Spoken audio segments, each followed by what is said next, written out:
A gente vai estar falando sobre a experiência dentro da acessibilidade e inclusão digital na área da surdez. Então, gostaria de avisar que eu sou surda, não escuto com nenhum dos dois ouvidos, sem um aparelho, para curiosidade de muitos. No ouvido esquerdo, sou totalmente surda, não adianta pôr aparelho. Se eu tirar o aparelho de amplificação sonora no ouvido direito, sou totalmente surda e não posso reclamar, porque eu tenho minha vantagem de ser surda nessas horas, certo? Então, com o aparelho, eu escuto 80%. Então, as pessoas me olham e assustam. Nossa, você realmente é surda? Bilíngue, porque eu domino muito bem a língua portuguesa e domino muito bem a língua brasileira de sinais. São dois mundos em que eu vivo, no mundo dos ouvintes, porque eu sou limitada, mesmo, como dizem vocês ouvintes, mesmo eu falando bem, porque eu não faço a menor ideia como que vocês ouvem, não me permite ouvir um pouquinho do como vocês ouvem. Eu tenho amigos surdos que ouvem um pouquinho, mas não faço realmente a menor ideia. Como vocês falam, vocês espantam quando eu estou aqui falando com vocês. Como é, professora? Como você desenvolveu a fala? Como que você chegou nesse ponto? Como é que você domina Libras? Como é que você convive com os surdos?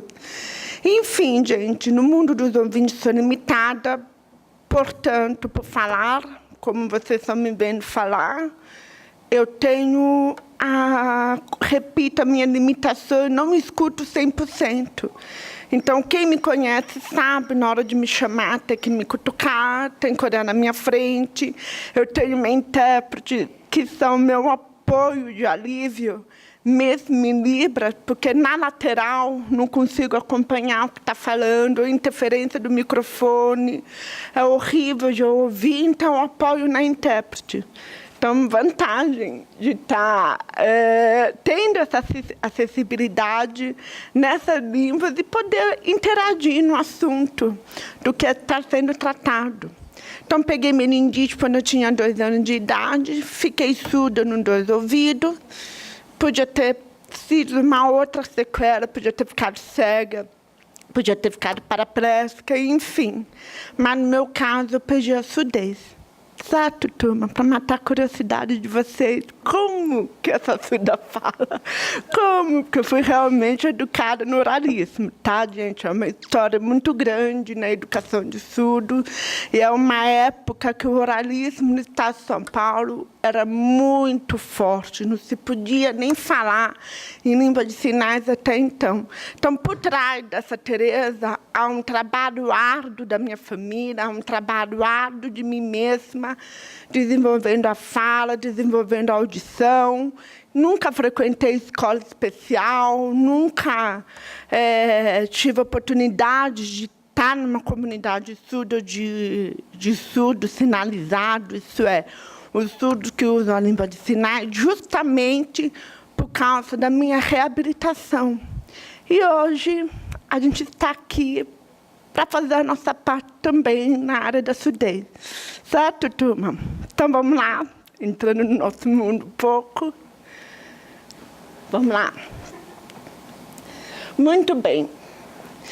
Eu espero que aqui, eu gostaria que todos levantassem a mão. Quem conhece o que está aqui atrás, descrevendo para os meus colegas cegos, é um logotipo que tem uma orelha e é tudo azul. Levanta a mão, por favor, aqui, quem conhece. Muito bem. Nas aulas, nas universidades, em todas as licenciaturas que eu dou Libras, é raro levantarem a mão. Então, grande parte dos alunos não conhecem essa simbologia, o símbolo internacional da surdez.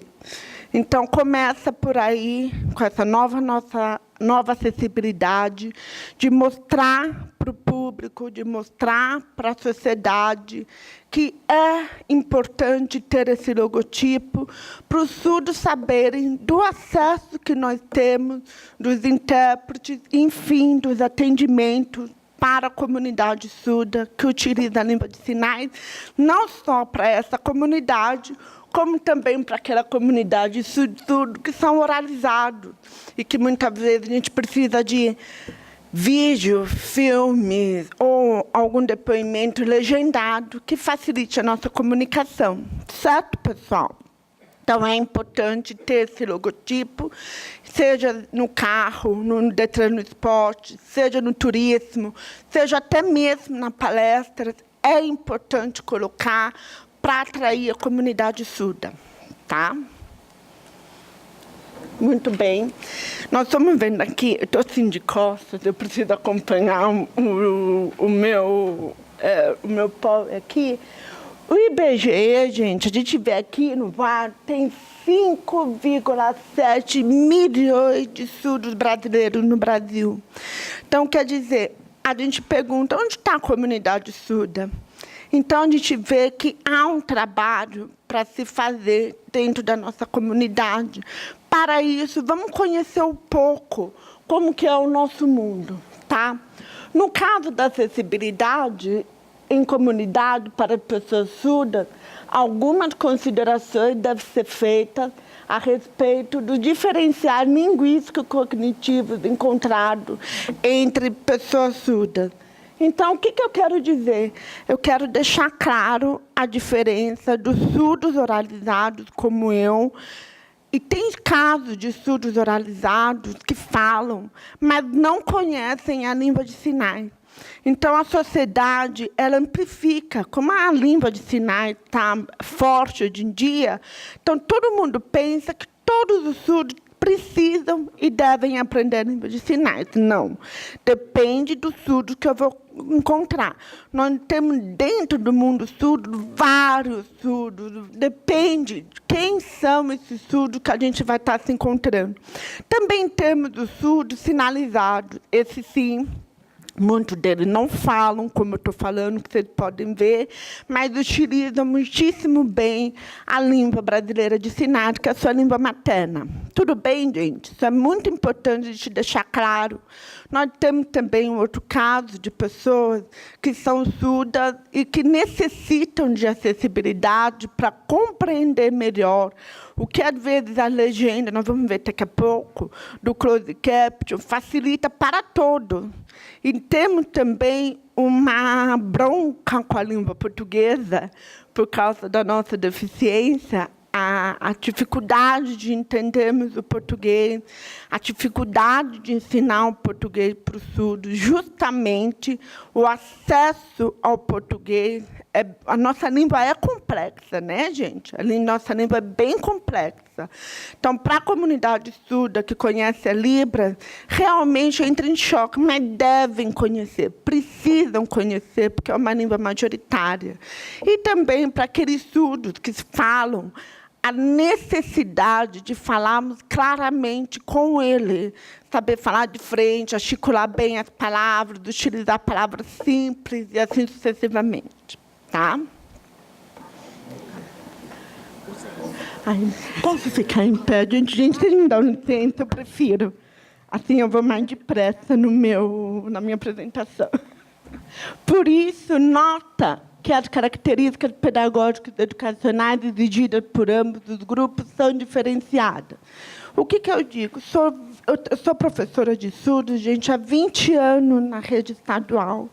Eu encontrei surdos de todas as fases que vocês podem imaginar. Hoje, a gente encontra surdos que não sabem nem língua de sinais e nem língua portuguesa. É um desafio muito grande. Por isso que há uma bagagem linguística séria. Eu chamo isso de buraco negro. são aqueles surdos que não têm acesso à língua portuguesa, não têm acesso nem à Libras. Eles são totalmente... têm uma idade de, por exemplo, 25 anos, mas cognitivamente eles se apresentam como se tivessem 10, 11 anos. Então, nós tivemos uma história triste, nós tivemos uma história muito séria com essa proibição da língua de sinais, mundialmente falando, com essas linhas que são contra ainda a língua de sinais, outras são a favor do oralismo, enfim. Eu chego à conclusão e bato mesmo no martelo, como dizem, né, os meus alunos, pá, fazendo no Marcelo, que todos são bem-vindos. Todos os acessos de comunicação precisam ser respeitados. A gente precisa trabalhar com a família, mostrar para a família, como mostro no país desenvolvido, a língua de sinais, a língua oralizada, a comunicação total. Enfim, abrir esse leque. Então, no nosso país, ainda temos muita luta pela frente para mostrar isso e até mesmo acabar com o preconceito, até mesmo com a falta de conhecimento. Se realmente a língua de sinais é uma língua possível aprender com isso? Ou ela é tão limitada assim? Certo? A gente precisa quebrar isso. Perdão, vamos lá. É imprescindível que faça um novo levantamento, dessa vez, acerca da diversidade existente na surdez e da necessidade educativas que são específicas a cada um desses grupos, visando dar maior abrangência ao requisito de acessibilidade na comunicação. É como a gente fala, na redes públicas precisa de interlocutores, que chamam professor e intérprete. Todos precisam, não, gente. Depende do aluno que a gente vai se encontrar. No meu caso, sofri muito quando estava, principalmente no fundamental, 6ª, 7ª, 8ª, quando o professor falavam de costas, quando não sabiam como lidar comigo. Puxa, no meu tempo nem se podia falar de deficiência dentro da escola. Eu era a primeira e única. Então, não era como hoje em dia, esse avanço. Hoje tem uma abertura. No meu tempo não tinha essa abertura. Então, era raro mesmo. Um professor de matemática que tinha um bigode bem comprido, e ele explica, eu ia tão mal na prova de matemática, tão mal na aula dele, eu queria sumir da aula dele, porque eu só via isso. Para os meus amigos sabem que não estão vendo, eu fiz um movimento no dedo, que eu quis dizer assim, que movimento bigode, entenderam? Eu só vejo o movimento do bigode, mas não entendo o que eles estão falando. É isso que eu quis dizer. Né? Por isso que eu fiz esse gesto no meu lábio. Então, até que um belo dia, lógico, meus pais acompanhando todo esse meu processo, conversou com esse professor e me aparece com o bigode todo cortadinho. E aí, Tereza, tá bem? Eu, nossa, fiquei vermelha na hora. Ai, professor, melhor, né? Então, quer dizer, é gratificante essa diferença. A diferença que ele fez por eu ser a única dentro da sala e por eu realmente não entender dentro da aula. Certo? Nós temos também aqueles surdos que precisam realmente dos interlocutores dentro da sala de aula para acompanhar o processo acadêmico. Nós vamos chegar lá. Vamos indo. Turma, vocês devem conhecer a nossa graduação Letras Libras. Pessoal, quem conhece, levanta a mão, por favor, para a gente falar a mesma língua. Muito bem. Minoria! Para quem? Bom, a minoria. Para quem não conhece, fui aluna da graduação Letras Libras, minha segunda faculdade. Foi uma experiência magnífica. 4 anos de graduação, para vocês entenderem, como se fosse letra em inglês, letra de francês, letra em espanhol. Enfim, foi Letras Libras. As aulas inteirinhas foram em língua de sinais. Em nenhum momento as aulas foram faladas. Pela primeira vez na minha vida, cursei a faculdade de língua de sinais. 30 surdos na minha sala, no polo da Unicamp. Tem licenciatura, prioridade para surdos, se houver vagas, os ouvintes entram. E tem bacharelado, que é para os intérpretes profissionais, que são os colegas ouvintes. Olha lá, gente, 3 minutos.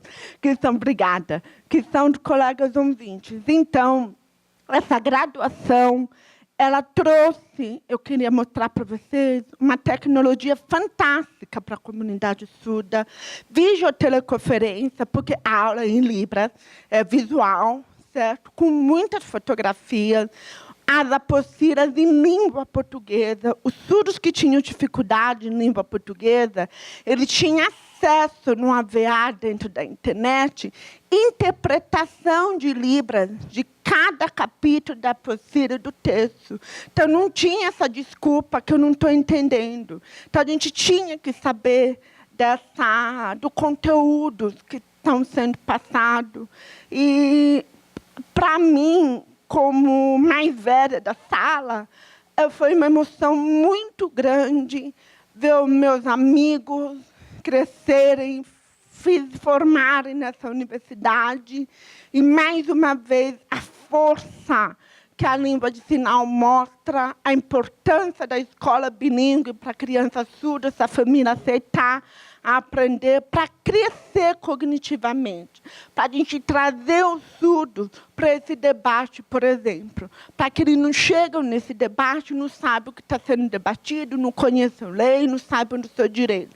É a minoria surda que conhece os seus direitos. Tá? Então, a nossa preocupação realmente é educar. Toda essa tecnologia que eu estou mostrando, de computadores, jornais, celulares, correios, é fundamental para nós. A tecnologia facilitou a comunicação na comunidade surda. O closed caption, que eu comentei com vocês, turma, quando eu casei, 14 anos atrás, o meu avô me deu a primeira televisão de closed caption. Você não imagina a alegria que foi para mim. Um sonho, era uma coisa que era rara achar. Antes, eu falava para o meu marido, para os meus pais, o que está falando no jornal, por favor? Não entendi. Ai, calma, depois eu falo. Ai, ficava com uma raiva. Mas tudo bem, para não atrapalhar. Agora eu leio, eles perguntam, e aí, Tereza, o que aconteceu? Ah, espera, eu estou lendo, depois eu explico. O torpedo, gente, é fundamental na comunidade surda. Eu, por exemplo, prefiro o torpedo do que ouvir. Mesmo que o meu aparelho eu escute só a letra T e eu posso ouvir só o som do telefone, mas eu, particularmente, prefiro os e-mails de torpedo para eu poder comunicar com vocês. Chat, gente, uma festa. Com vídeo, então, para aqueles que são usuários de Libras, um alívio. Tá? VPAD, para quem não conhece, é uma tecnologia nova no Brasil. É um aparelho que vocês estão vendo, que os surdos comunicam com os surdos gratuitamente. E aqui vocês vão ver que conversa com o ouvinte. Então, rapidinho, por causa do nosso tempo, seria como exemplo, segura só um pouquinho aqui, ó. Ela é médica, eu sou surda. E aqui é esse aparelho VPAD. Mesmo que ela não saiba a língua de sinais, tem os intérpretes de plantão, certo? Então, eu chamo, ela conversa comigo em língua portuguesa, eu olho para o intérprete, ele está traduzindo, aí eu traduzo para ela e o intérprete fala para ela em língua portuguesa o que eu estou falando. Então, eu tenho em casa, eu particularmente não preciso usar, mas uso para apoiar a comunidade surda, para que no Brasil seja valorizado esse aparelho para nós, não só para nós da comunidade surda, para os lugares públicos que não sabem nos atender. Tá? Cadê a acessibilidade? Aí eu comento. E na Associação do Surdo, onde sou voluntária, na Associação do Surdo do Brasil inteiro, na FENEI, cadê a acessibilidade? Cansa ouvir os surdos chegarem e falarem, meu carro quebrou na estrada. Gente, mesmo com a VOS, mesmo com... Cadê?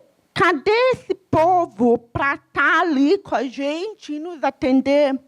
Cadê o telefone para deficiência auditiva nessas empresas famosas? Vamos citar uma, a Loja Americana, por exemplo, tem várias. Está lá, para deficiência auditiva. Gente, nunca atende. Eu, por exemplo, faz falta. Puxa, fala para mim, por favor. Cadê? Polícia, bombeiro, olha, turma, hospitais. Um caso sério, nós temos uma barreira ainda de comunicação muito séria na nossa comunidade. É muito sério isso. Nem todos os lugares têm intérprete de Libras que a gente está vendo hoje. Aí depois falo, por que os surdos não aparecem? Nem todos. Então, a gente ouve relatos e relatos que a gente precisa unirmos todos juntos para que aconteçam isso, para que não deixe eles na mão e no desespero. Porque não é fácil um surdo que não fala português bem, ou eu, num caso, não posso não ouvir no outro lado da linha, o surdo que fala Libras e, de repente, não estão nos entendendo, é constrangedor, viu, turma? É bem constrangedor, tá? Gostaria de apresentar, faço questão de apresentar o surdo pesquisador, o professor Nevaldo Sovico. Ele é militante, ele está sempre presente na acessibilidade para surdos. Aqui está o blog dele, ele pesquisa, ele está ali, ele responde por nós, reforço tudo que eu falo, que a gente precisa fazer a nossa parte. Ele deixa claro que existe uma série de fatores da acessibilidade que precisa melhorar para a nossa comunidade. Tá? Vale a pena assistir o blog dele, que lá tem vários exemplos do que acontece, tá, gente? Caso verídico. Software, que pronuncia certo, gente? Software, como vocês falam, escrever em inglês, tudo bem, mas pronunciar em inglês ninguém merece. Teria que fazer fono de novo, acabou, né? Para encerrar, veja, se tem para os ouvintes o Coelho Sabido, é um software bem educativo, aconselho para as crianças e para os surdos, hein? E as minhas crianças surdas, meus alunos surdos pequenos, e em Libras Pro, ainda não tem. Tá? Gente, rapidinho, eu adoraria de estar assim, falando 1 hora com vocês, mas deixando o relâmpago do nosso socorro, da nossa importância da acessibilidade, da nossa inclusão digital. Não deu tempo de a gente falar da inclusão digital, mas agradeço a oportunidade de estar aqui, junto com o pessoal da UFSCar, e junto com todos vocês, por mais uma luta árdua nossa. Obrigada, viu, pessoal? Muito obrigada. Boa tarde a todos, meu nome é Elisângela, eu sou de Marabá Paulista, estado de São Paulo, trabalho como monitora do programa Acesso São Paulo. O município ele tem em torno de 5.000 habitantes e descobrimos que tinham mais de 30 pessoas portadoras de deficiência visual e auditiva. E como proceder, né? Como atendê-los? Principalmente porque se trata de uma inclusão digital e também social. Através do programa, existe uma rede de projetos, ao qual deu todo o apoio, montamos um projeto destinado realmente a pessoas portadoras de deficiência auditiva e visual. E começou a batalha. Por quê? Os postos, eles têm o quê? Linux. E o Linux não tinha o leitor, o sintetizador de voz, né, o leitor de tela. Precisávamos de Windows. Nós não tínhamos máquinas Windows. Só que através da coordenação do programa, nós conseguimos uma doação de máquinas para que pudesse instalar o DOSVox para o deficiente visual. Só que, a princípio, a maioria dessas pessoas que procuravam eram pessoas que não eram alfabetizadas. Já era também um grande obstáculo. Pessoas há mais de 25 anos, que não participavam da escola, alguns auditivos que tinham criado seus próprios sinais. Era uma outra batalha. Por quê? Igual a professora Tereza falou, né? Quando eles não estão na escola, não são alfabetizados através da língua brasileira de sinais, nem do português, existe uma barreira bem grande, porque ele cria o próprio sinal dele. Então, para você começar a trabalhar com ele, já é um pouco difícil. Mas conseguimos, né, fazer com que incluísse eles no projeto. Hoje atendemos deficiente visual e auditivo, ao qual também para conseguir outros programas, que no Virtual Vision é um programa pago, não é um programa gratuito. O DOSVox, eles reclamavam muito no início porque é muito robotizado, então eles tinham uma certa dificuldade com isso também. E para conseguir o Virtual Vision, o projeto em si ele não tem recurso próprio, né? Então nós descobrimos que um dos bancos, como o Bradesco, doava CD para quem era correntista e que tinha uma deficiência visual. Como eu era correntista, eu comecei a pedir para mim, pedir para o meu pai, né? Quem era correntista, a gente conseguiu solicitar um CD para estar utilizando no projeto com esse pessoal. E depois, buscando mais informações, descobrimos também com o Banco Real.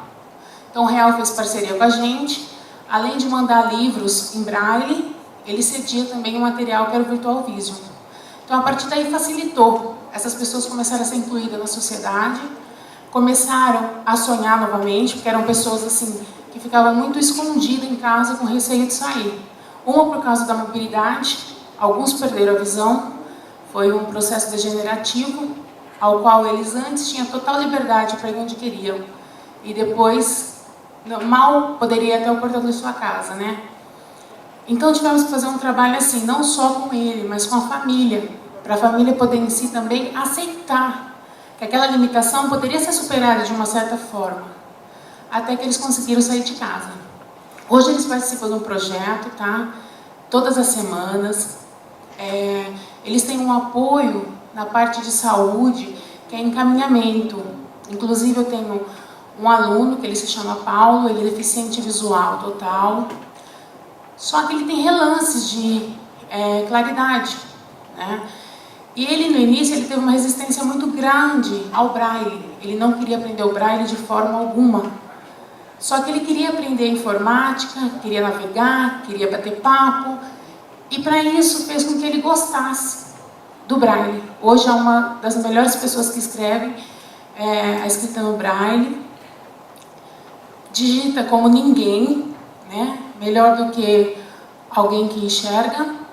E hoje ele está num processo do quê? Através de um médico da região de São José do Rio Preto, que faz vários tipos de exame e está testando também a parte da medula, né? Então ele está nessa fila esperando para ver se ele pode fazer esse transplante. Sendo que, apesar de ele ser deficiente visual total hoje, a catarata estava bem progressiva no caso dele. Então a gente também indicou o médico passou medicamento para ele, ao qual hoje está estagnado. Então, pessoal, o nosso trabalho hoje, ensino posto, é o quê? É atendê-los, incluir e ver a necessidade deles. Fazer com que eles hoje voltem para o mundo, que eles voltem a estudar, que eles vejam que é possível, que nada é impossível. E limitação todos nós temos. Outra parte que também foi muito importante, que o projeto ele acabou se tornando referência na nossa região.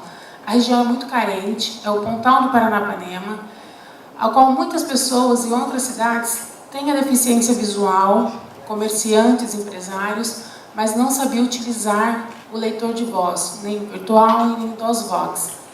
Então hoje ficamos como referência para que eles entrem em contato com a gente e possamos auxiliá-los. Como que eles devem proceder para conseguir o CD, como que ele deve proceder depois, até mesmo para saber conduzi-lo, né? Os comandos necessários. Então é isso o projeto nosso lá no município, tá bom? Muito obrigada.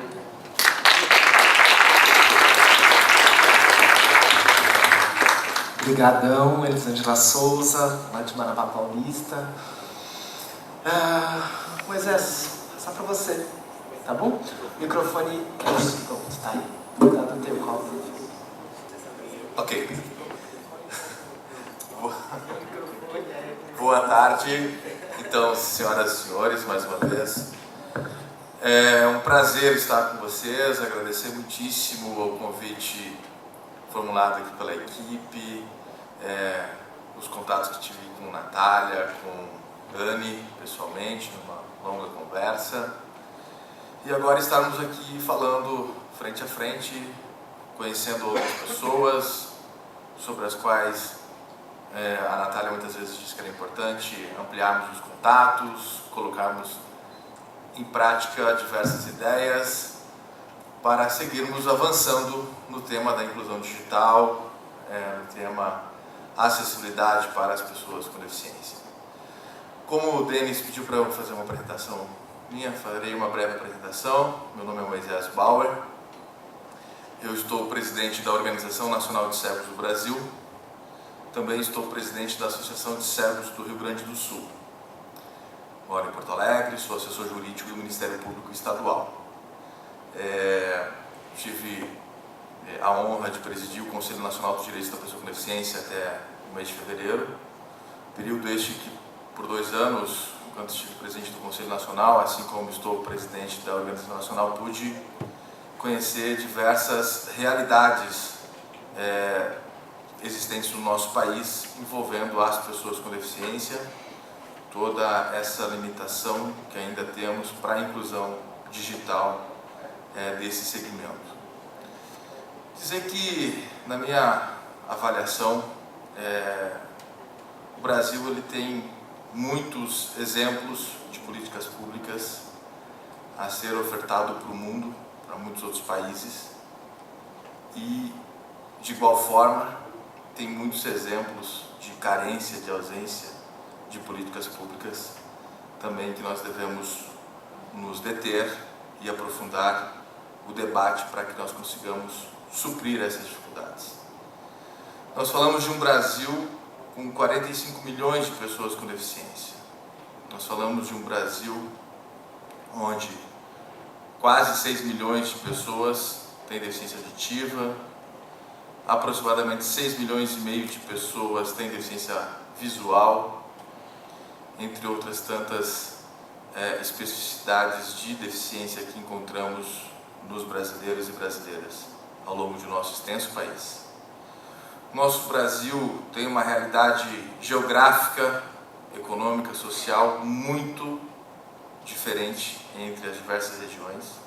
Muitas vezes numa mesma cidade, num grande centro, entre o bairro mais nobre e o bairro mais pobre, as diferenças socioeconômicas são inimagináveis muitas vezes. Então nós temos que pensar em soluções de acessibilidade, soluções para a inclusão dessas pessoas com deficiência nas suas mais diversas realidades. São muito distintas as situações de deficiência entre si. Na própria deficiência visual, entre pessoas cegas, tem necessidades e preferências muito distintas. Na deficiência visual, como baixa visão, também há graus de baixa visão muito distintos, que exigem soluções, tecnologias, adequações diferentes entre as pessoas com baixa visão. Se formos para o exemplo dos surdos, como a Tereza relatava há pouco, são outros pontos a serem observados, outras realidades.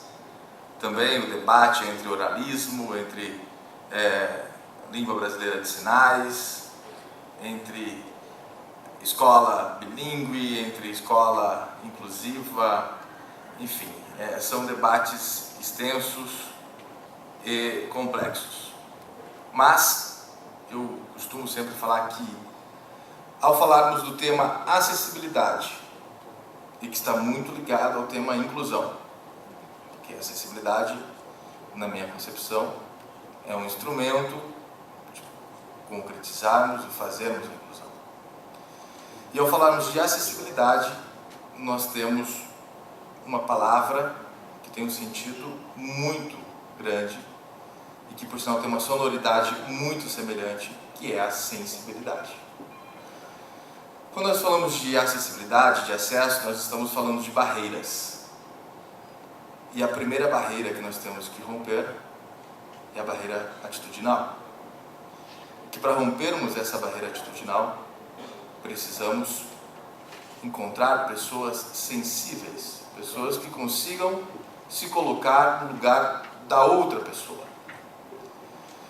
Então, quando ouvimos, e isso não foi novidade para nós, que dentro de uma empresa pública como o Serpa, há pessoas, de certa forma, insensíveis para o tema da acessibilidade, ou ainda pouco sensíveis, percebemos aí a primeira barreira atitudinal.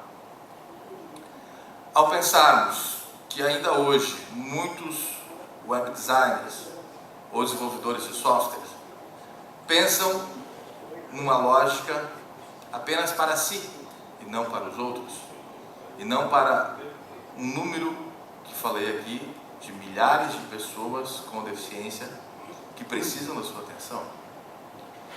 Enquanto nós não vencemos essa barreira inicial, a nossa tarefa ainda será muito mais difícil. No Brasil, em 2004, tivemos um grande avanço normativo. Surge o Decreto 5296. Estou falando em dezembro de 2004. Aí se vão 8 anos. Este decreto, entre outras tantas normatizações, regulamentações, trouxe a exigência de todos os sites públicos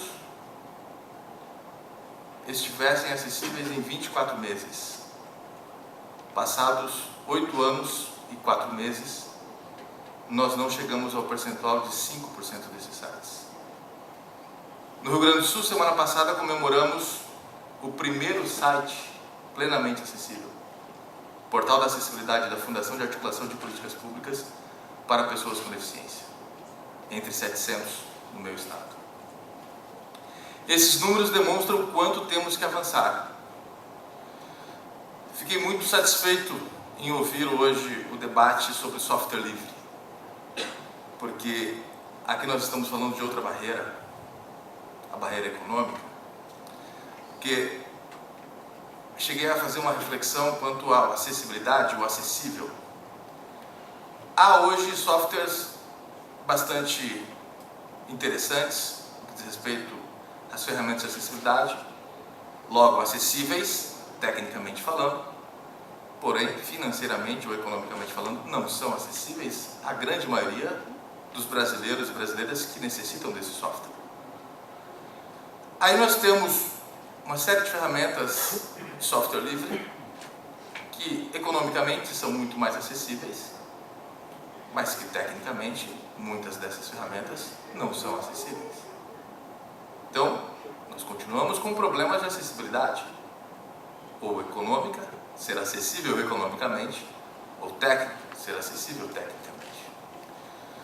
O governo federal tentou criar, está propondo um protocolo próprio, acredito que a Fernanda vai falar um pouco mais sobre isso, que é o EMAG, regras para desenvolvimento de portais acessíveis, indo na lógica do governo eletrônico, um governo também acessível para todos. Fiquei sabendo recentemente que também foi desenvolvida uma ferramenta para a verificação da acessibilidade desses portais, uma ferramenta chamada OASIS, ferramenta esta, que para os desenvolvedores cegos, os consultores que temos lá no Rio Grande do Sul, só na Associação de Cegos temos 3 cegos que prestam consultoria para nós nessa área, um deles está aqui conosco. Essa ferramenta não é acessível para os cegos. Uma ferramenta que mede a acessibilidade dos portais, mas que ela, por si só, não é acessível. Eu gosto muito, e penso que realmente este é um caminho, quando nós falamos tanto da aquisição ou investimentos, na compra de hardwares, investimento no desenvolvimento de hardwares, ou de softwares, desculpe. Mas o professor Borges falava rapidamente hoje sobre esse tema, e eu falo sempre que posso sobre esse tema. Também é muito, muito importante o investimento na formação das pessoas que vão operar esses softwares e esses hardwares. O Ministério da Educação, a professora Martinha, acredito que ainda esteja aqui conosco, tem investido muito na aquisição de hardware, softwares, realmente feito um investimento muito elogiável na área de tecnologias assistivas para as pessoas com deficiência. Já há alguns anos, o laptop para as crianças cegas, para os alunos cegos do ensino regular público, é realidade. Mas são muitos os relatos que chegam até nós de que esses laptops, muitas vezes, não são utilizados pelas crianças porque elas e os professores não sabem como operar os sistemas operacionais ali existentes. Então, nós temos que pensar também nessa lógica. A última oportunidade que estive com o professor Antônio Borges foi no ano passado, numa conferência no estado do Piauí. E os meus amigos cegos de Teresina pediam a mim e ao professor Borges, de forma quase apelativa, apoio para realizarmos cursos na cidade de Teresina para ensinar DOS-Vox para os cegos de Teresina, capital do estado do Piauí. DOS-Vox hoje que nós debatemos e falamos aqui como uma ferramenta básica, quase que autoexplicativa, para os cegos começarem a operar sistemas de informática. Mas mesmo assim percebemos essa necessidade. Então, penso que nós temos que avançar nesse debate, tanto no desenvolvimento de tecnologias, quanto na formação de multiplicadores, dos operadores dessas tecnologias. Eu estou convicto de que estamos no caminho certo. Encontrar projetos como este, que começa com o tema telecentros.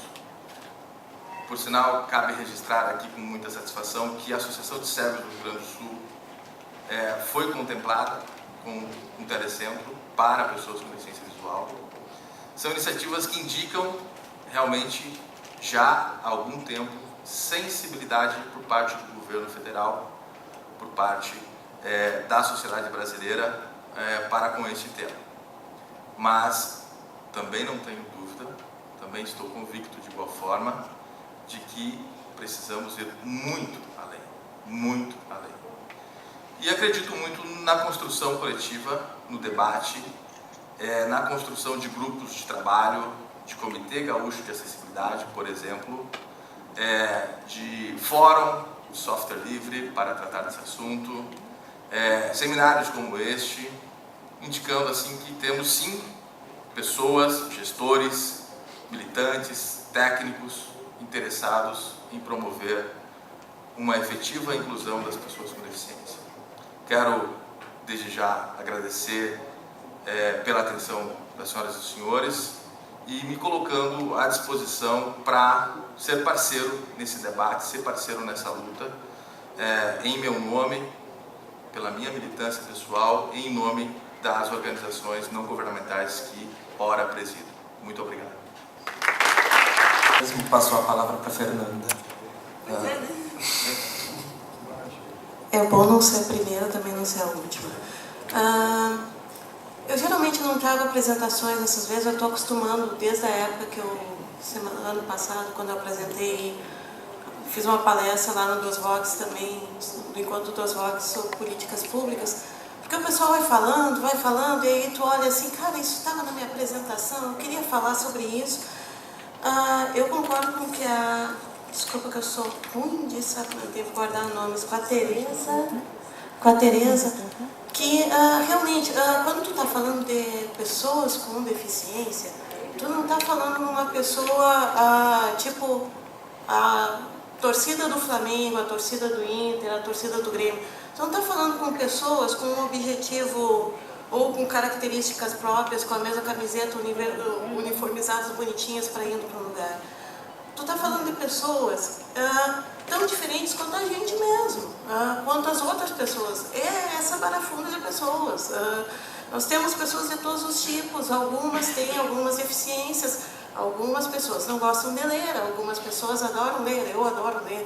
Então, quando tu está falando, claro que nós precisamos ter políticas para pessoas com deficiência, porque elas precisam serem atendidas dentro de certos escopos que para nós passariam direto. Eu gosto de pular muro, eu gosto de... Tem pessoas que não iam conseguir isso, tem pessoas que não conseguem com um carrinho de... Agora marido pessoal da minha equipe está tendo filhos agora, reclamação geral com relação às quadras comerciais aqui de Brasília. Tu não consegue passar com um carrinho de bebê, imagina uma pessoa com uma cadeira de rodas. Então, quando nós estamos falando em políticas ou em modelos para pessoas com deficiência, na realidade tu está falando em benefício para todos. Um dia desse eu estava vendo um filme que eu adoro ver, que é O Colecionador de Ossos. Eu adorava, eu não entendia uma coisa naquele filme. O filme é bem antigo, antes da época de eu trabalhar com acessibilidade. Eu não entendia por que o Denzel Washington, deitado naquela cama, tomava tanto suco ou água. E hoje me caiu a ficha vendo ali a apresentação do Antônio, que na realidade era um dispositivo de sopro para acessar a internet. Então o que a gente está falando são conexões de conhecimento, são ideias que a gente joga. O que difere nós dos outros animais, desculpa se alguém se sentiu ofendido de ser chamado animal, eu não me sinto, sabe, mamífero, etc, etc, é que nós construímos cultura. Nós construímos cultura, nós temos linguagens, nós temos línguas, nós temos uma história. Cada vez que tu tira isso de uma pessoa, tu está tirando um pouco da humanidade dela. Então, eu acho que isso é importante quando nós falamos de acessibilidade. É isso que a gente tenta passar lá no nosso trabalho para as outras pessoas. Eu trabalho com a área de TI. A área de TI realmente é uma área fria. É realmente 1 e 0. É difícil, quando chegou o pessoal lá, até 2010 nós éramos 5 pessoas no departamento, até 2010 era muito difícil, quando chegou o pessoal olhava, eu vou trabalhar com acessibilidade? O que é isso? Como é que é isso? Quer dizer, a mesma coisa daquela época que eu olhava o colecionador de ossos e ok, o cara toma suco ali no canudinho, sabe? Para outras pessoas, aquilo passa reto, aquilo é uma coisa que eu vejo um dia, eu vejo uma pessoa... A maioria das pessoas, acho que numa apresentação do Antônio Borges, 70% das pessoas com deficiência não saem de casa. Então, eu até queria saber de onde é que saiu esse número depois. Então, é uma coisa que não é do dia a dia das pessoas que andam na rua, das pessoas que vão... No meu próprio trabalho, apesar de trabalhar com acessibilidade, eu não tenho contato diário com pessoas com deficiência. Isso é uma coisa que eu acho falha no nosso ponto. Eu gostaria de saber como resolver, eu gostaria de saber como ter mais pessoas trabalhando no serviço público com deficiência.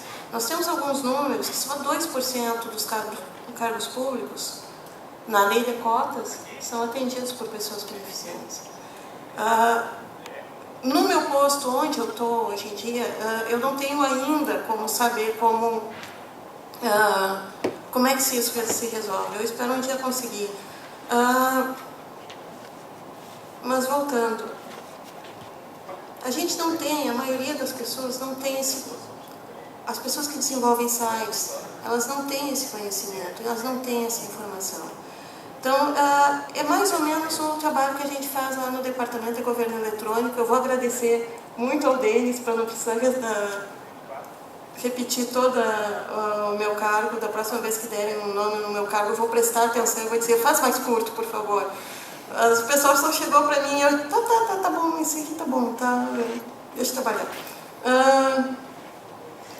Então, a nossa missão lá no Governo Eletrônico é tentar tocar essas pessoas, principalmente da área de TI e também da área de comunicação, da necessidade da acessibilidade. Quando eu cheguei lá, tinha um modelo chamado EMAG, Modelo de Acessibilidade do Governo Eletrônico. Ele estava na versão 1.4, ele foi lançado junto com a 5296. E nós tínhamos a grande ilusão que a gente ia conseguir todos os sites acessíveis do governo federal. A gente sabe hoje que não tem isso. O EMAG em 2011 ele passou para a versão 3.0. Ele é um modelo com recomendações baseado no W3C, WCAG2, de como tornar um site acessível. Ele é um documento, acho que ele está com 89 páginas hoje. em comparação ao WCAG, ele é bem menor. Ele é um condensador, ele é uma porta de entrada para o WCAG e ele padroniza alguns itens do governo, para o governo federal, tipo teclas de atalho. 1 para conteúdo principal, 2 para busca, 3 para menu secundário, para menu principal, se não me falha a memória. Ele também é dividido não nas prioridades. Quem conhece WCAG2? Podiam levantar a mão? Tá. O WCAG2 é um modelo internacional de acessibilidade para a web. Ele é um documento extremamente técnico. Tá? Segundo alguns, se ele fosse impresso, ele daria um camalhaço mais ou menos de um palmo da minha mão. Isso aqui seria uns 15, 20 centímetros dando todas as técnicas de como tornar um site acessível. E às vezes sendo um pouco permissivo, às vezes sendo um pouco mais restrito. Então a gente trabalhou com ele e trabalhou com outros pontos colocados por outras comunidades.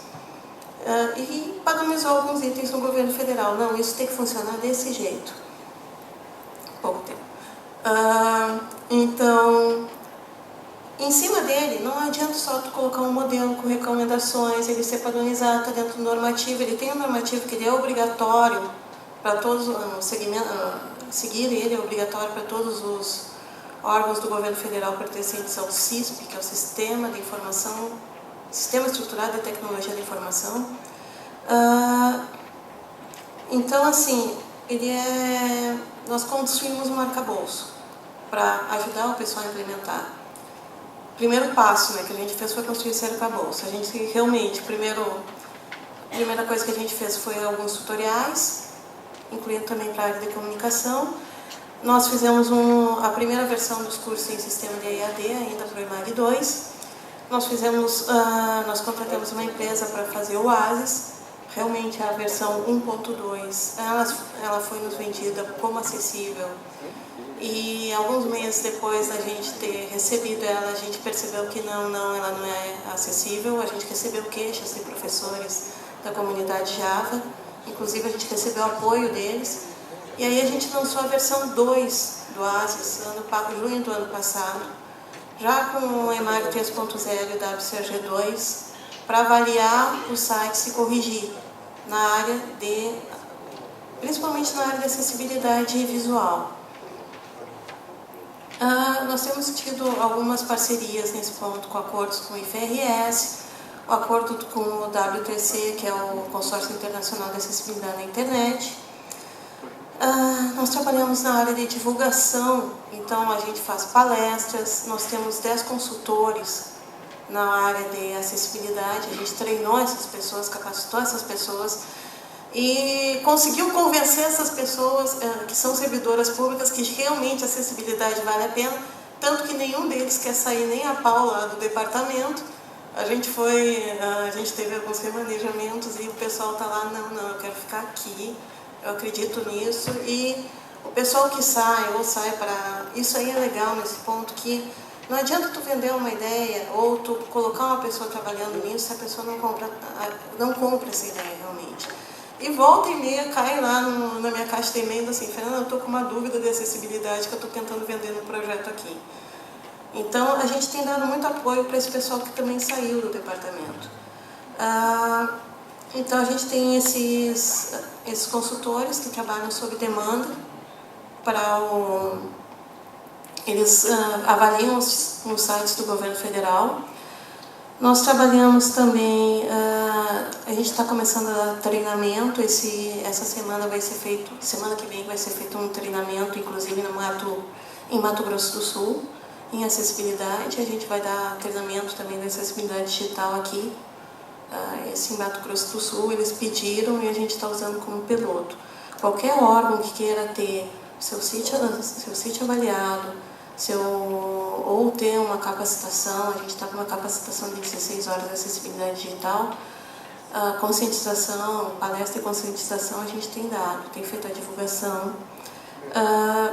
Realmente, hoje em dia, o que a gente sente falta e está tentando trabalhar melhor é a articulação com outros órgãos. ou tentando unir forças. O que eu percebo aqui no governo federal é que a gente tem muitas iniciativas legais, só que a gente não se conversa. Então, seria muito legal a gente começar a conversar mais sobre essas iniciativas e articulá-las melhor. E puxar o pessoal, que a gente chama lá dentro dos malucos da acessibilidade, que ficam dentro de cada órgão. Sempre todos os congressos que a gente deu palestra, se apresentou, sempre aparece um cara de... Mas olha, eu sou do órgão tal, mas só eu estou acreditando em acessibilidade. A gente começar a dar força para essas pessoas e tornar essas pessoas multiplicadores também. Por último, eu queria dizer que realmente a gente tem uma... Eu gosto de ver que a gente avançou um pouco na medida da linha de uma vida, como tu falou, quando tu chegou, tu teve que vencer sozinho uma série de... E hoje a gente tem uma estrutura um pouco mais organizada. Uma vida ainda é muito pouco, mas dá para fazer muita coisa.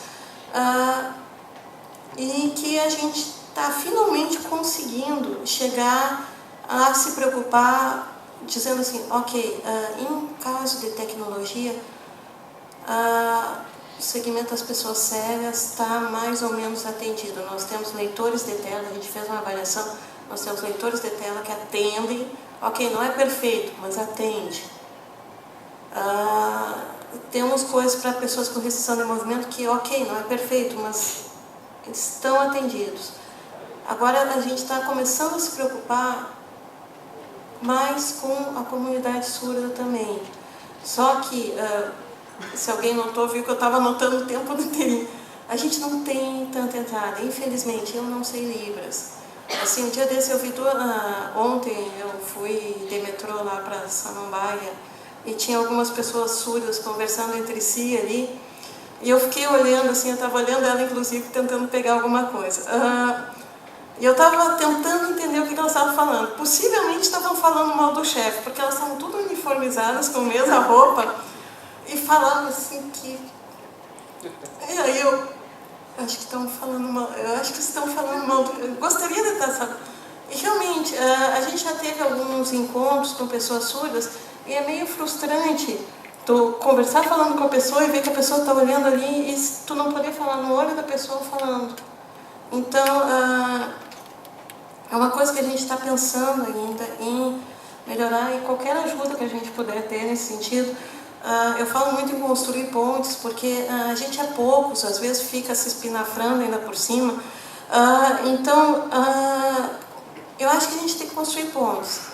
O tempo é pouco, só tem 24 horas por dia, a gente dorme um pouco menos, mas eu acho importante você falar, olha, eu tenho tal ponto. A comunidade de software livre, por exemplo, a gente tem o Oasis, está com uma dificuldade, a gente está com uma dificuldade de tornar o Oasis instalável amigavelmente no Ubuntu. Então, se alguém tiver afim de nos ajudar, tem a comunidade do Oasis no software público. E a gente está aqui para ajudar quem quiser dos órgãos. A gente assinou um acordo de cooperação também com a FADERS lá no Rio Grande do Sul. Está saindo outros acordos de cooperação. Então, assim, a gente está disponível para ajudar, e a gente também pede também a colaboração de todos nesse ponto. A gente tem esse trabalho, tornar os sites do governo federal acessível. Nesse ponto eu vou pedir também ajuda para a comunidade. Então, pegar os canais de comunicação com o governo e começar, gente, vamos lá, o site tal não está acessível, o site tal... A gente só recebeu 2 queixas no passado, na acessibilidade desse site. Aí como é que eu vou chegar e dizer para a minha ministra que a acessibilidade é interessante? Então, se não tem movimentação da sociedade, também a gente não consegue chamar o pessoal aqui. Então, eu queria agradecer, desculpa essa conversa, eu estou aberta aqui, quem tiver algum questionamento depois, eu posso responder. Obrigada. Bom, nesse primeiro slide eu apresento quais são as diretrizes que a gente utiliza na Secretaria Nacional de Promoção dos Direitos da Pessoa com Deficiência para atuar nas políticas de acessibilidade do governo federal. Depois, durante a apresentação, eu vou falar de diversas políticas nas quais a gente atua nos diversos ministérios, e aí eu vou tentar dialogar com os antecessores. Então, as 3 diretrizes principais, a primeira é a transversalização. nós buscamos sempre trabalhar as políticas de forma transversal, não só em cada ministério, ou seja, pensando a acessibilidade em cada uma das políticas daquele ministério, mas também por todo o governo federal. A atividade da Secretaria Nacional quanto à acessibilidade não é a de executar propriamente políticas de acessibilidade, mas é a de coordenar e de possibilitar que os ministérios estejam considerando isso em cada uma das suas políticas setoriais. Nós atuamos buscando a eliminação de barreiras para a equiparação de oportunidades. O Denis falou aqui na parte da manhã, na mesa de abertura, daquele documento que hoje é Constituição do Brasil, que é a Convenção sobre os Direitos da Pessoa com Deficiência. Ela nos orienta e o principal valor da Convenção não é o de criar privilégios para pessoas com deficiência ou tratamentos diferenciados e injustificados, mas, pelo contrário, é o de garantir que todas as pessoas, incluídas as pessoas com deficiência, tenham tenha direito de usufruir a vida como todas as demais pessoas. Então, é nessa diretriz de equiparação de oportunidade que nós atuamos, orientando cada ministério a pensar políticas inclusivas e não políticas que tenham a sua abordagem especial, entre aspas, para pessoas com deficiência. E, principalmente, a gente atua na perspectiva de que a acessibilidade é um direito. A acessibilidade não é um favor que o governo presta, não é um benefício que o governo dá. Pelo contrário, é direito de todas as pessoas, inclusive das pessoas com deficiência, e é um direito necessário para usufruir outros direitos. Então, a gente considera que a acessibilidade é um direito fundamental. E, enfim, ela é, no texto da Convenção, ela é princípio e ela é também um artigo específico, que é o artigo 9. Então, há princípios e há normas de acessibilidade a serem observadas, né?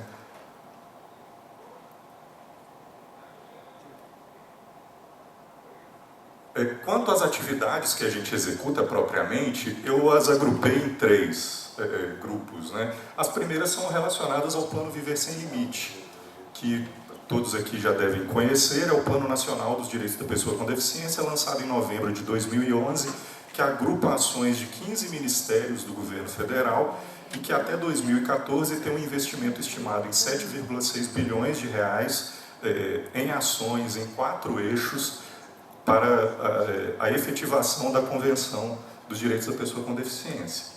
Nós atuamos também, e essa é uma atividade fim nossa, ou seja, essa é uma atividade que nós realmente executamos, que é a normalização em acessibilidade. Eu vou explicar do que se trata mais à frente. E a gente atua também na advocacia da acessibilidade e da equiparação de oportunidade nas diversas políticas setoriais do governo federal. Quanto ao Plano Viver Sem Limite, eu listei 2 atividades que nós temos aqui, 2 interfaces com 2 políticas, mas há outras. Eu citei aqui o transporte escolar acessível, onde nós colaboramos com a especificação de um novo ônibus escolar urbano de piso baixo, que é um veículo mais acessível a todas as pessoas. Também citei o Minha Casa Minha Vida 2.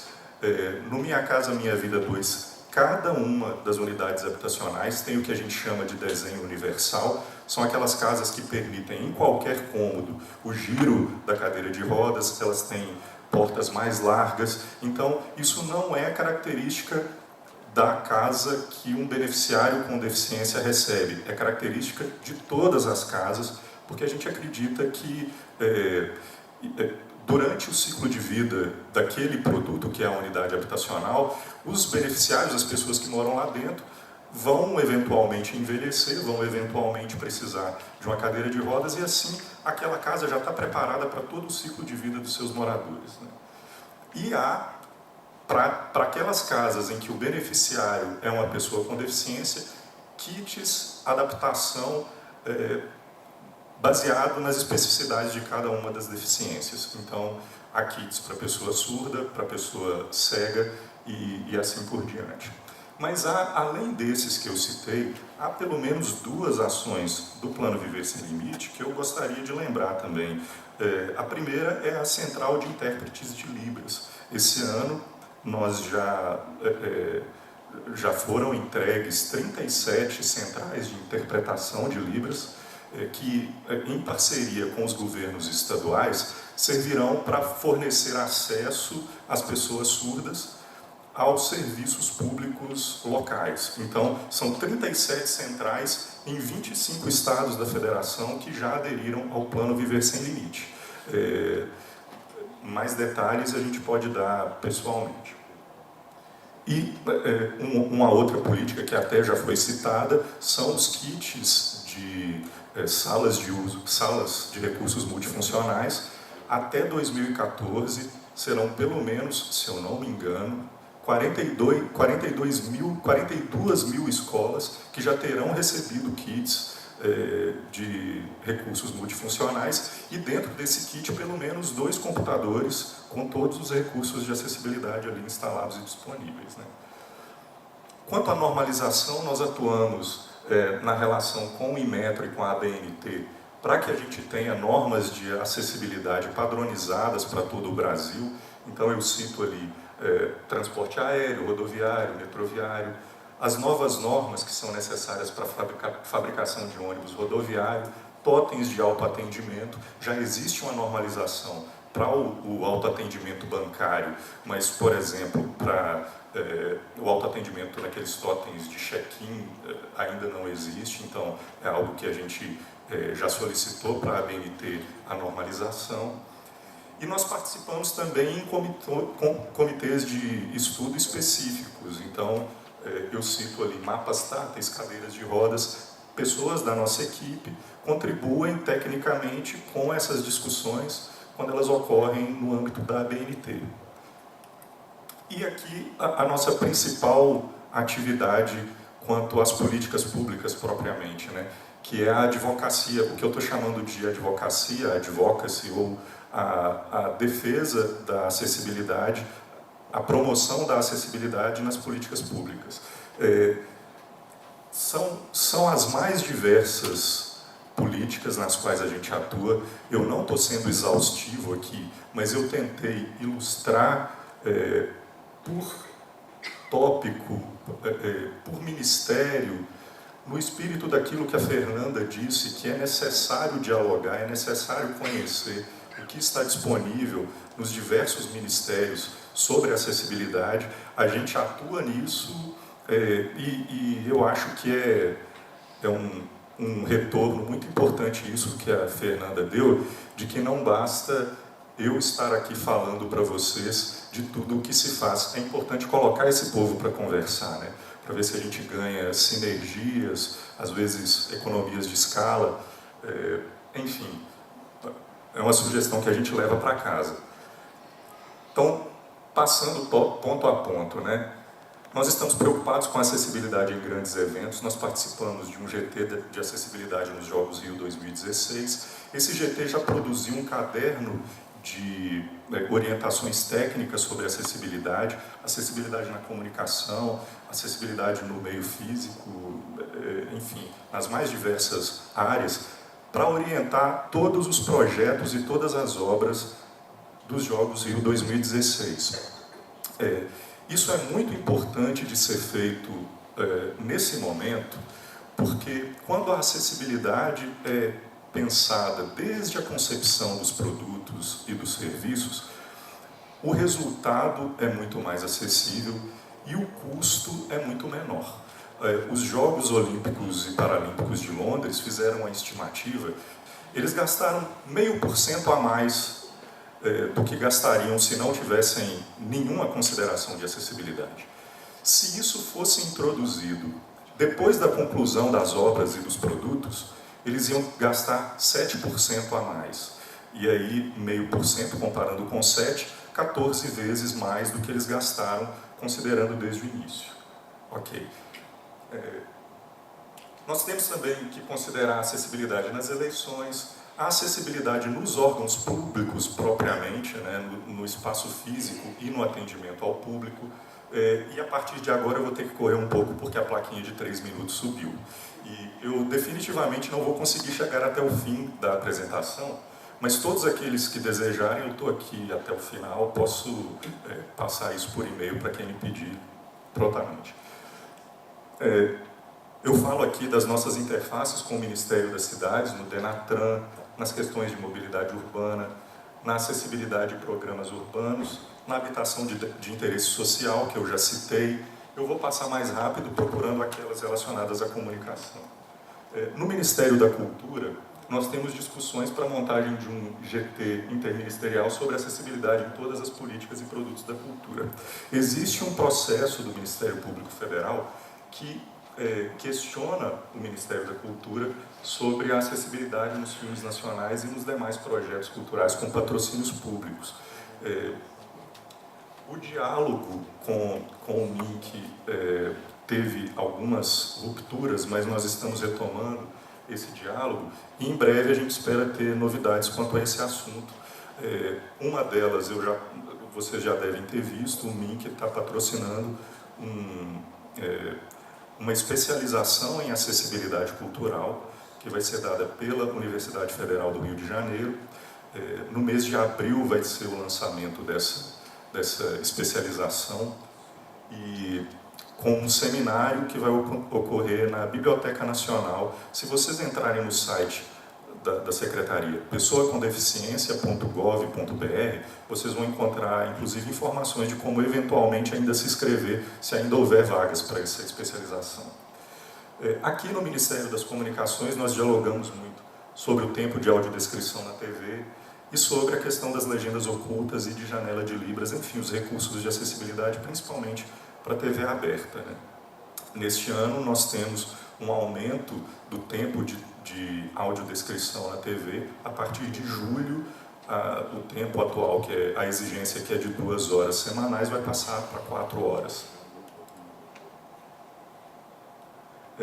No Ministério do Turismo, nós temos uma parceria para o turismo acessível. O Ministério lançou em novembro do ano passado o seu programa de turismo acessível, com metas também até 2014.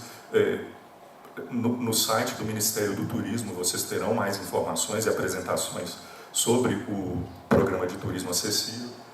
Com o Ministério do Planejamento, a gente tem uma parceria que, ainda no mês de maio, vai ter o primeiro fruto, que é um curso piloto para o desenho, um curso piloto sobre acessibilidade e direitos humanos para formuladores de políticas públicas. É nossa intenção capacitar os formuladores, os servidores públicos em todos os ministérios, para que as suas políticas setoriais já considerem a acessibilidade desde o início, desde a sua concepção. Então, é um curso que provavelmente vai ser incorporado à grade de cursos da ENAP, que estão disponíveis gratuitamente para os servidores públicos federais. Quanto às agências, bom, eu vou passar muito rápido porque eu já estourei meu tempo, mas ali a ANTT, a Agência de Transporte Terrestre, ANTAC, Transporte Aquaviário, nós também temos interfaces com eles, e na Anatel a gente tem a discussão do novo regulamento da Central de Intermediação para Pessoas Surdas. Atualmente, a Central de Intermediação está baseada nos TDDs, aqueles telefones com teclado associados aos telefones públicos. Esse é um recurso em desuso, né? Já foi dito aqui que as pessoas hoje recorrem muito mais ao SMS e aos chats por vídeo, principalmente. Então, nós estamos em discussão avançada com a Anatel, inclusive com o próprio Ministério das Comunicações, sobre as possibilidades de desenvolvimento para esse serviço às pessoas surdas, para a maior inclusão das pessoas. Enfim, eu paro aqui, mas o meu contato, o meu e-mail e o telefone estão ali à disposição de todos, de todas. Por favor, entrem em contato se tiverem dúvidas ou para eu passar essa apresentação. Muito obrigado. Eu vou começar falando um pouco sobre o que fazemos aqui no Ministério. Então, aqui eu vou me concentrar no caso da televisão aberta. Tá? Além disso, eu sou representante, além de ser diretor do departamento, eu sou representante do Ministério no CONAD. Como representante no CONAD, eu tenho como meu suplente o Marcelo, mãos ao alto. Marcelo é da Secretaria de Telecomunicações e é ele o responsável pelas políticas de acessibilidade no que se refere ao setor de telecomunicações no âmbito das competências do Ministério. Então, questões relativas a, por exemplo, telefonia, podem ser tratadas diretamente com o Marcelo. E, só para citar toda a equipe que está aqui presente, o Fábio, talvez alguns de vocês conheçam, ela da nossa equipe na Secretaria de Comunicação Eletrônica, e ele esteve presente em um evento em Juiz de Fora sobre audiodescrição, então talvez alguns de vocês o conheçam de lá. Bom, então eu vou falar sobre as regras do Ministério, ou melhor, as regras a serem observadas pelas emissoras de televisão brasileiras no que se refere a políticas de acessibilidade. Vou ficar meio torto, gente, eu peço desculpas, mas, enfim. Bom, conformidade com a legislação brasileira, o Ministério das Comunicações, já desde o ano de 2006, se não me falha a memória, vem trabalhando a regulamentação da acessibilidade. A gente sempre fala que a radiodifusão brasileira é universal, né? Ela chega a todos os cidadãos. Agora, é fundamental que todos os cidadãos possam compreender, ou seja, isso significa torná-la palatável e acessível para qualquer brasileiro, brasileira ou qualquer estrangeiro que resida no país. Isso passa por garantir recursos de acessibilidade que tornem a programação compreensível para quem tem deficiência, os portadores, as pessoas com deficiência. Em termos de instrumentos normativos, a primeira portaria, como eu disse, é uma portaria de 2006, eu vou falar sobre elas um pouco brevemente, para o Denis não ter que levantar a plaquinha dos 3 minutos, ainda que eu esteja longe da mesa, logo eu posso fingir também que não vejo a placa de 3 minutos. Mas eu vou tentar ser disciplinado. A portaria 310 de 2006, seguida por uma portaria de 2010 e depois uma portaria de junho de 2012. Eu vou abordar cada uma delas. Basicamente, são tratadas nessas portarias 3 recursos de acessibilidade: legenda oculta, audiodescrição e janela de libras. A primeira dessas portarias é aquela, digamos, que compreende o grande sistema de recursos de acessibilidade. Ela estabelece um aumento progressivo ao longo dos anos dos recursos de acessibilidade na televisão brasileira. E aí, normalmente, intercalando os anos. Então, num ano, aumentam os recursos de legenda, aumenta o total de horas mínimo para legendagem oculta, depois, no ano seguinte, aumenta a audiodescrição e assim sucessivamente, de forma intercalada. No início, a cobertura inicial era prevista sempre nos períodos da manhã e no período da noite. Desde junho de 2012, no que se refere à legenda oculta, pelo menos 12 horas diárias da programação devem ter o recurso de legenda oculta, falando especificamente de legenda oculta. Em junho de 2017, a programação inteira deve ter este recurso. Acreditamos que a situação da legendagem oculta dentre os 3 recursos de acessibilidade apresentados, é aquele que está mais avançado, a situação mais avançada. Ela tende a estar resolvida já daqui a poucos anos, em 2017. Além disso, em 2012, o Ministério das Comunicações promoveu uma mudança na portaria uma mudança precedida de consulta pública, na qual oferecemos uma possibilidade às emissoras de televisão passavam a adotar, em junho de 2012, as 12 horas previstas, já na norma desde 2006, ou elas passavam a adotar 112 horas semanais, o que significa, em média, 16 horas por dia, incluindo o período da tarde. E, além disso, permitindo 2 horas de madrugada. Isso significa que, na prática, a gente consegue antecipar as metas que estavam previstas apenas para 2014. Em 2014 já existia o avanço para as 16 horas. Conseguimos trazer essa possibilidade para 2012.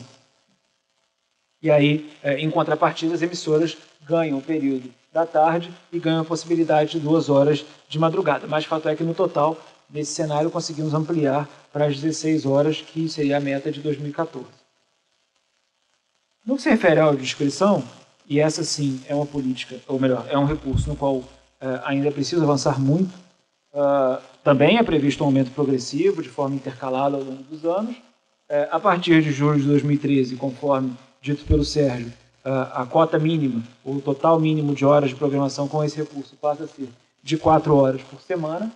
Em julho de 2020, o teto previsto na portaria, claro que isso pode ser revisto, esse teto previsto na portaria é de pelo menos 20 horas semanais com recurso de audiodescrição. E janela de livros já é, desde 2006, obrigatória na propaganda político-partidária e eleitoral, além de campanhas institucionais de utilidade pública. A TV digital também deve permitir, o receptor de televisão digital, o próprio aparelho de televisão, deve permitir o acionamento opcional da janela com intérprete de livros. Lá no Departamento de Acompanhamento e Avaliação, além da política de acessibilidade no que se refere à televisão, somos também responsáveis pela fiscalização das emissoras de televisão e de rádio brasileiras. Desde 2011, o Ministério das Comunicações já sancionou 23 emissoras de televisão e retransmissoras de televisão no que se refere ao descumprimento das regras estabelecidas de acessibilidade. Somadas, essas multas atingem um total de R$ 155 mil. Vale lembrar o seguinte, 2 pontos. O valor teto para uma multa no que se refere à radiodifusão é estabelecido em lei, uma lei de 62, que permite a correção monetária desse valor. Hoje, o valor teto de uma multa para uma emissora de televisão, considerado todos os agravantes possíveis, é de R$ 76 mil. Até dezembro de 2011, esse valor teto era de R$ 12 mil. Ou seja, conseguimos avançar no que se refere, também nesses 3 anos, a estabelecer um teto mais compatível com a realidade desse serviço. E aí um segundo ponto a se observar. Normalmente, quando a gente fala de emissoras de televisão, a gente logo pensa nas grandes emissoras de televisão, né? Essas grandes emissoras de televisão, que a gente chama de cabeças de rede, elas são estourando 10 a 15 no país hoje, né? Na verdade, esse setor é composto por 500 geradoras e mais 10 mil retransmissoras de televisão. Então, grande parte dos sinais que os senhores e senhoras assistem é transmitido por pequenas estações de televisão, muitas vezes mantidas até por entes públicos, que não podem ser confundidas com, digamos, a capacidade de investimento daquelas cabeças de rede, né? Então, por mais que esse valor de R$ 76 mil, por exemplo, pareça pequeno para uma grande emissora, esse universo das grandes emissoras é muito pequeno se comparado à realidade da radiodifusão brasileira. Ainda assim, ainda cabe recurso de algumas das decisões no que se refere às sanções. É claro que esses processos de sanção, eles seguem a lei do processo administrativo. Perspectivas futuras, e aí eu já vou tentando caminhar para o fim, antes que o Denis me mostre o papelzinho, mas eu sempre digo o seguinte, a construção de uma política pública que queira, enfim, se afirmar como efetiva, ela não pode ser uma política na base da caneta, né? Do cumpra-se, e se não cumprir, te sancionaríamos e ponto. Até porque, como eu disse, o nosso teto de multa é de R$ 76 mil. Se for feito um cálculo frio, muitas vezes, dependendo da situação, essa multa pode ser descumprida. É melhor descumprir do que cumprir e pagar a multa, né? Então, o que a gente tem que trabalhar é com uma perspectiva de garantia de direitos e de defesa de direitos da sociedade brasileira. Então, construir uma política de acessibilidade passa menos pela simples caneta do Ministério das Comunicações, pela simples definição de regras e ponto do Ministério das Comunicações, e mais por entender quais são os problemas de parte a parte para conseguir avançar no estabelecimento de cotas cada vez mais efetivas no que se refere à veiculação de recursos de acessibilidade, né? Nesse debate, muitas vezes o que se coloca por parte da sociedade é a questão óbvia, ou seja, quanto mais horas e com qualidade na veiculação desses recursos, melhor. Por parte das emissoras, o que se coloca é esses recursos, no que se refere à produção desses recursos, isso ainda é caro para um universo grande das emissoras de radiodifusão no país, e por parte do Estado existe a necessidade de fiscalização, né? Então, como aglutinar todos esses problemas e chegar a um resultado que seja razoável, que seja eficiente do ponto de vista do interesse público? Isso passa por algumas questões. Primeiro, avançar no processo de digitalização da televisão. É natural que o aparelho receptor, a televisão que todo mundo tem em casa, ela, sendo digital, ela possibilita um maior acesso a recursos de acessibilidade. Segundo, é fundamental que se popularizem os aparelhos receptores que disponibilizem os recursos de acessibilidade. E aí as reclamações são variadas. Eu comentava numa das reuniões com o CONAD, e aí Moisés certamente, por exemplo, já viveu esse tipo de situação de aparelhos que dispõem do recurso de acessibilidade, por exemplo, de audiodescrição, porém o controle remoto desses aparelhos não dispõe de qualquer indicativo para a pessoa com deficiência, né? Então, isso não é acessibilidade plena, né? Isso não garante a autonomia daquela pessoa que precisa utilizar esse aparelho de controle remoto.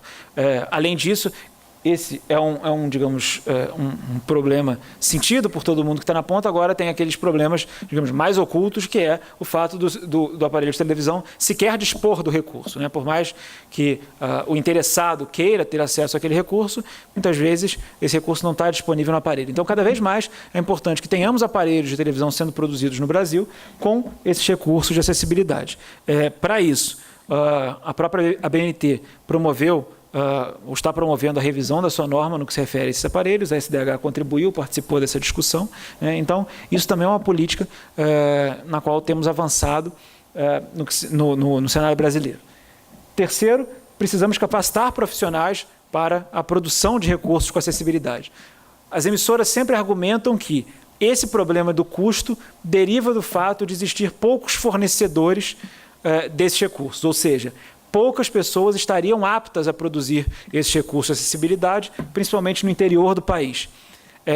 Para que a gente não fique, enfim, girando em torno do próprio eixo e tentando saber se faltam ou se há poucos profissionais ou há muitos, e aí depende de cada uma das cidades, enfim, é uma mensuração difícil de ser feita. Fato é que quanto mais profissionais dispostos a oferecer esses recursos e com qualidade, o que é sempre demandado pelo segmento sociedade e os dois segmentos, sociedade e as próprias emissoras, quanto mais profissionais, melhor, né? Então, isso significa capacitar novos profissionais. A SDH está dando um passo importante agora, ao promover um novo curso com a Universidade Federal de Juiz de Fora. O Ministério das Comunicações tem apoiado e tem participado dessa discussão, e acreditamos que passos como esse possibilitarão maior acesso também aos recursos de acessibilidade para a sociedade brasileira. Quarto, acordos com distribuidoras nacionais e internacionais de conteúdos. Se o conteúdo for produzido e já na produção ele dispuser, ou já existir, enfim, inserido naquele conteúdo, recursos de acessibilidade para as emissoras, prestadoras e para, na verdade, todos os distribuidores e veiculadores desse conteúdo, se torna muito mais fácil apresentar esses recursos para a população brasileira. Então, esse é um diálogo no qual temos que avançar, temos, inclusive, reunião marcada para tratar desse tema, e a produção de conteúdos não é regulada pelo Ministério das Comunicações, então esse é um debate que envolve diferentes órgãos, a começar pelo Ministério da Cultura, Ancine, SDH e a própria Anatel, no que se refere à TV por assinatura, mas a gente também quer avançar pensando nessa perspectiva, ou seja, conteúdos deveriam, em maior ou menor grau, é preciso ser feito um estudo do mercado no que se refere a isso, mas os conteúdos já deveriam ser produzidos dispondo desses recursos de acessibilidade. E quinto, patrocínio nacional de conteúdos, patrocínio de conteúdos nacionais que disponham desse recurso. Nesse caso específico, existem alguns modelos internacionais na qual o conteúdo X é apoiado pela empresa Y, que anuncia, né? Esse conteúdo, os recursos de acessibilidade desse conteúdo foram apoiados pela empresa Y, né? A empresa ganha no seu marketing, a sociedade ganha com o recurso disponibilizado e o custo passa a ser arcado pelo patrocinador e não pela emissora, não pelo produtor. Esse também é um modelo interessante.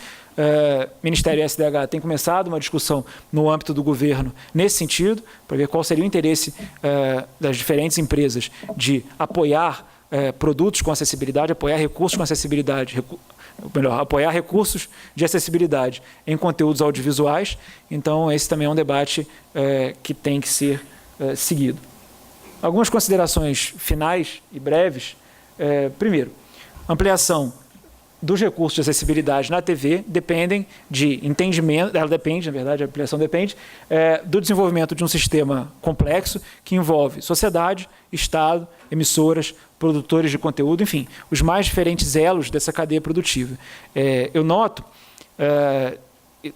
tanto no caso do Ministério das Comunicações, mas ouvindo meus companheiros aqui do Ministério da Educação e da SDH, uma falta de resposta, muitas vezes, por parte da sociedade no que se refere a esse tema, né? É fundamental que vocês estejam sempre prontos para esse debate, coloquem a sua visão nesse debate e a gente tente construir junto políticas que sejam efetivas, né? Como eu disse, eu não acredito que basta simplesmente que o Ministério defina regras e multe as emissoras por isso e ponto. Não, o que a gente quer é que o recurso esteja disponível para a população, né? Segundo, o Estado deve estimular o desenvolvimento desse sistema e aí sim passa por uma articulação intragoverno, né, que não está longe de ser embrionária, mas ainda precisa dar alguns passos, a gente tem se esforçado nesse sentido. E terceiro, é preciso que toda essa construção seja feita à base de diálogo, né? O acompanhamento das regras, o acompanhamento do cumprimento das regras estabelecidas é fundamental, né? O Ministério vai continuar fiscalizando. Na verdade, o Ministério tem uma política hoje, definida pelo Plano Plurianual, de fiscalizar todas as emissoras de radiodifusão, rádio e televisão, em todos os municípios brasileiros até 2015. Temos avançado bem no que se refere a essas fiscalizações, esses dados, as fiscalizações do Ministério, esses dados são públicos, estão no site do Ministério das Comunicações. Então, o Ministério tem acompanhado o cumprimento de regras. Agora, é importante também que consigamos construir políticas à base do diálogo.